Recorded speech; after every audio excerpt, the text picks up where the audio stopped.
শুধু রামগিরি নয়, যে কেউ যদি প্রতিবাদ করে আমরা তার বিরুদ্ধে সোচ্চার অবস্থান করবো ইনশাআল্লাহ।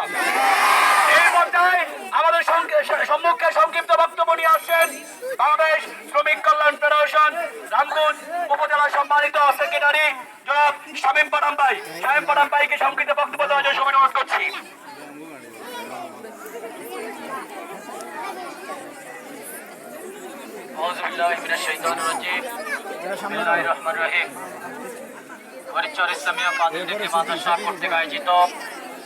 আজকের এই আমাদের প্রিয় নেতা বিশ্ব বরেণ্য মুফাসসিরে কোরআন, বিশ্ব মানবতার মুক্তির অগ্রসেনানী হযরত মুহাম্মদ সাল্লাল্লাহু আলাইহি ওয়াসাল্লামের কটূক্তির প্রতিবাদে আজকের এই বিক্ষোভ মিছিল পরে সমাবেশের সম্মানিত মাদ্রাসার প্রিন্সিপাল মহোদয় থেকে সহকারী শিক্ষকবৃন্দ, একান্ত প্রিয় স্নেহতুল্য ছাত্রছাত্রীবৃন্দ, আসসালামু আলাইকুম ওয়া রাহমাতুল্লাহি ওয়া বারাকাতুহু।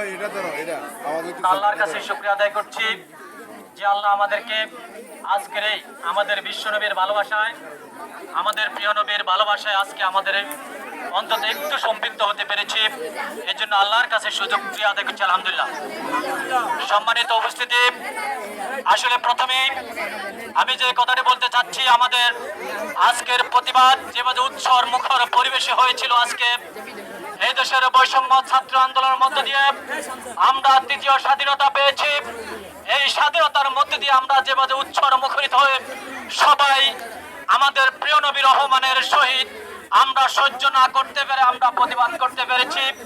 এই প্রতিবাদ শুধু আজকে নয়, আমরা সবসময় করতে চাই, এইটুকু আশা আমি আজকে সবার কাছে প্রথমেই দাবি জানাচ্ছি। কেননা তার 3 মাস পূর্বে, 3 থেকে 4 মাস পূর্বে মাসিমপুর থেকে আমরা কামারহাটে একটি র্যালি করেছিলাম।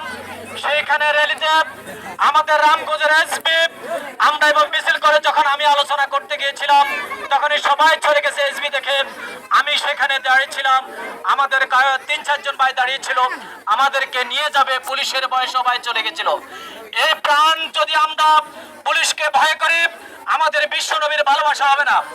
আমরা যদি পুলিশকে ভয় করি, বিশ্বনবীর মহব্বত যে কালকে আমাদের ময়দানে যদি সুপারিশ করতে হয়, পুলিশের ভয় নিয়ে এরেস্ট নিয়ে আমরা ভয় করে চলবে না।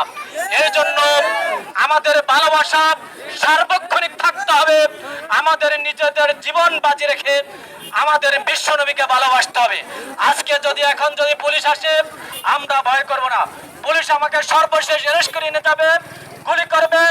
আজকে সে বৈষম্য ছাত্র শহীদ আবরার মতো 2 হাত এইভাবে তুলে দিয়ে আমরা আমাদের বুকের মধ্যে গুলি বরণ করে নিব, তারপরে বিশ্বনবী আমরা শহীদ পারবো না।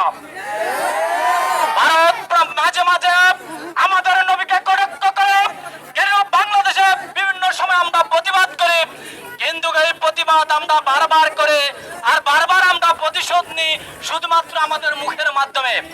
আমরা এটুকু বলতে চাই সরকারকে, আমরা কিয়ামত পর্যন্ত যতদিন বেঁচে থাকবো বাংলাদেশ, আমরা অক্ষুণ্ণ রেখে ভারতের সকল পণ্য সবসময় আমরা বয়কট করব। ভারতের কোন চুক্তি আমাদের সই করা হবে না।